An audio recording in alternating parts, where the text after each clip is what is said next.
Olá, amigos e amigas. Sejam bem-vindos ao canal do Lucanas. Muitos políticos fazem atrocidades, roubam dinheiro público e falam absurdos. Todo mundo reclama, mas chegam as eleições, como agora em 2022, o povo esquece de tudo e novamente coloca o número do candidato nas urnas. É engraçado, mas terrível, hein? Esse problema de memória existia no passado, continua existindo hoje e provavelmente sempre vai existir. Uma triste realidade. Dizem que o passado está sempre acontecendo, né? Isso quer dizer que tudo que vivemos permanece conosco para sempre, de um modo ou de outro. É inevitável, né? Mas entre aceitar esse fato e ficarmos completamente dominados, né? Presos pelo ontem, há uma distância quilométrica, uma distância muito grande. Mergulhar na escolha de não superar o passado é, na verdade, um mergulho, né, no abismo. Há um poema de Miguel Hernández Gilabert, é um poeta e dramaturgo espanhol, falecido em 1942, né, aos 31 anos de idade, que diz: tudo passa e tudo fica, mas nada deixa de fazer parte de nós. É assim mesmo. É impossível fugir do que já fomos, né? Das marcas que o passado deixou em nós, que a vida deixou em nós. Ainda assim, superar o passado é fundamental para seguir em frente, nunca para trás.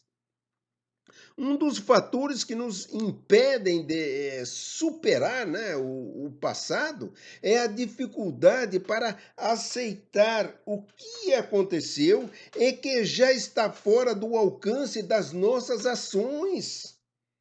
Já foi.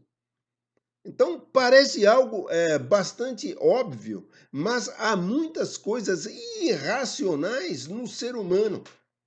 Por isso, ainda que não sirva para nada, às vezes ficamos nos lamentando, né? Choramingando pelos cantos, né? Pelo que aconteceu ou deixou de acontecer. A economia serve à humanidade, não o contrário.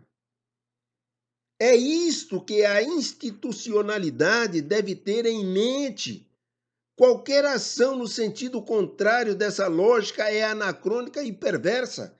Assim como o nosso atual presidente, né, que já disse aí, em tempos de crise da pandemia, né, se não tivessem ficado em casa, né, a economia teria mais robustez, né?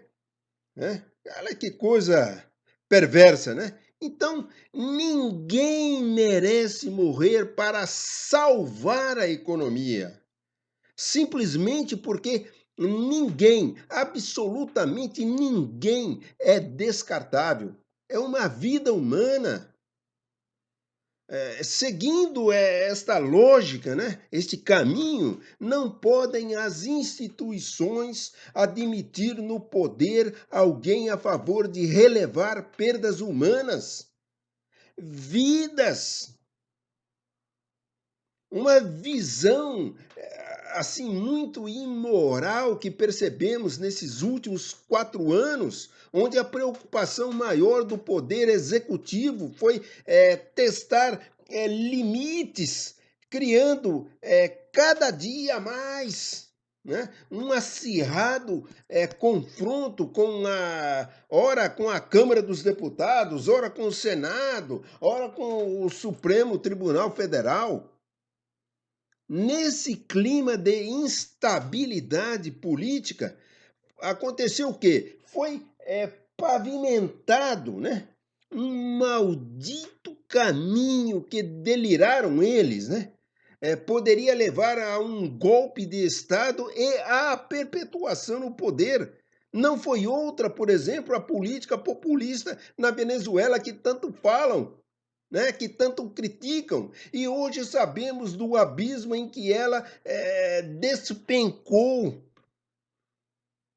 uma anomalia social que desintegra, né? Que esgarça o tecido social, além da constante exposição, né, da corrupção e do enriquecimento ilícito envolvendo a elite dirigente do país nos casos mais escandalosos, escabrosos e criminais, acompanhadas por frequentes incidentes de violência e banditismo nas principais capitais da nação.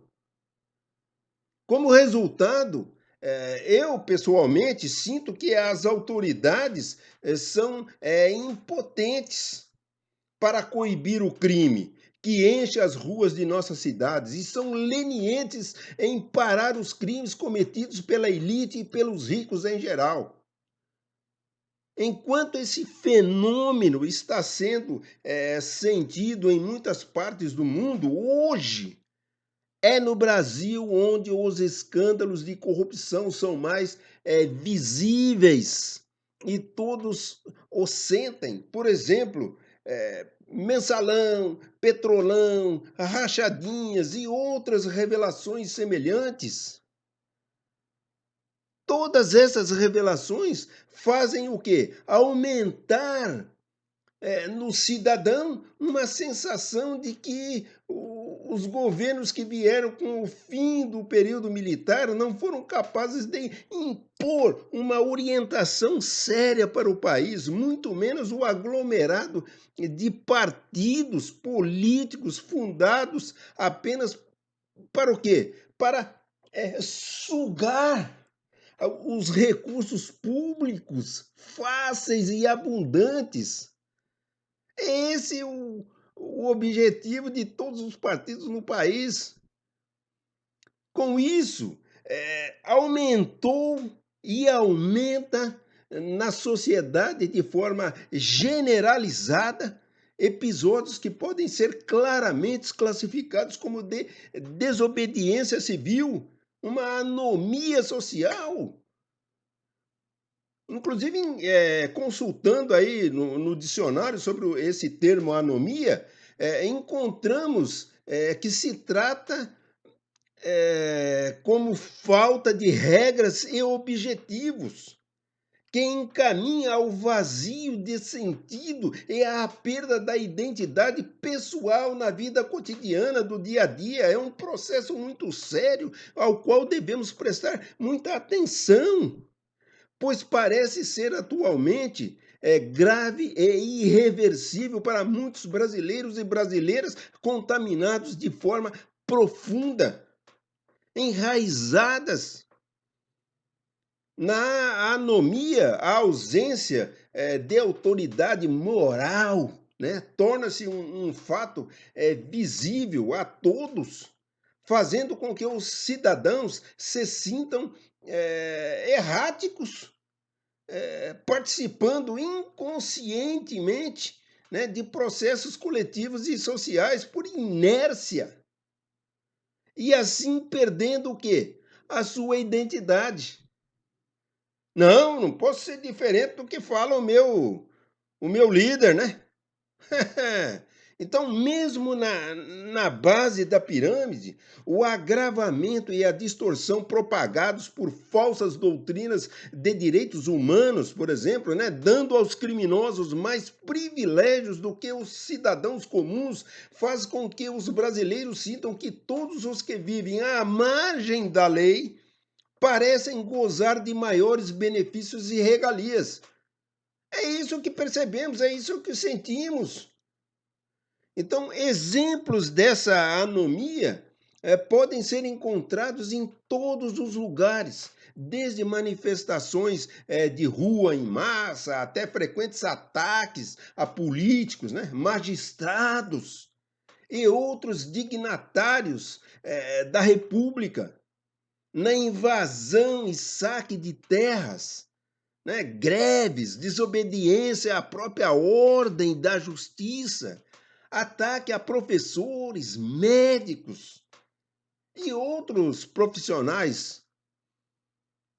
E não é sem razão que alguns desesperados, né, inconsequentes, até consideram trazer os militares de volta ao poder para criar alguma ordem em um país que parece estar desmoronando, que parece ser o fracasso de nossa sociedade, que nos obriga a refletir quem somos como nação a partir da ideia de construção de um país para todos. Hã? É difícil entender nosso desastre sem citar que não há sinais, né? Luzinhas piscando de que somos solidários no sentido da coesão social. Nós, brasileiros, infelizmente, não somos um povo unido, né? Ao longo da história se verificam os fatos que apontam uma violência brutal em paralelo, né, ao sustento da união política. Paralelo esse que explica a contradição de um povo desunido, mas que vive junto.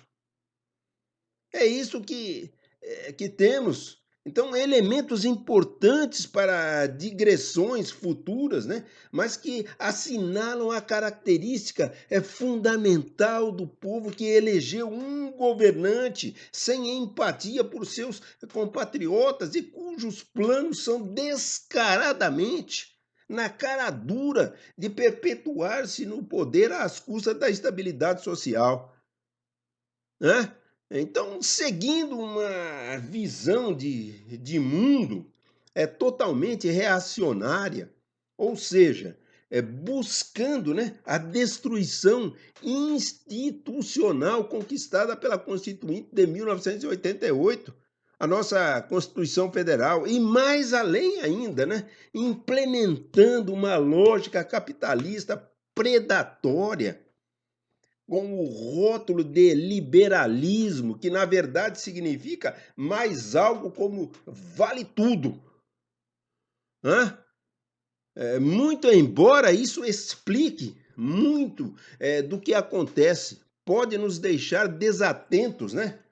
Absurdos aos efeitos perversos de uma população que vive, em sua maioria, em condições insatisfatórias. Não confiar na escolha eleitoral e desdenhar do processo. No mundo em que vivemos, a população é bombardeada, né? Com informações falsas e distorcidas, né? Sem pé, sem cabeça, reflexo do descaso das autoridades, mesmo em garantir condições de dignidade. Não admira que a falta, né? A ausência de cuidado para consigo próprio, triste característica do comportamento do brasileiro, tenha reflexo nos próprios governantes, na descoordenação total. Autoridades procuram apagar incêndios, né? Não os evitar. Porque afinal é uma sociedade desestruturada, né? E que convive com o perigo e o absurdo. Bem, meus amigos e amigas, era o que tínhamos por hoje. Até o nosso próximo vídeo.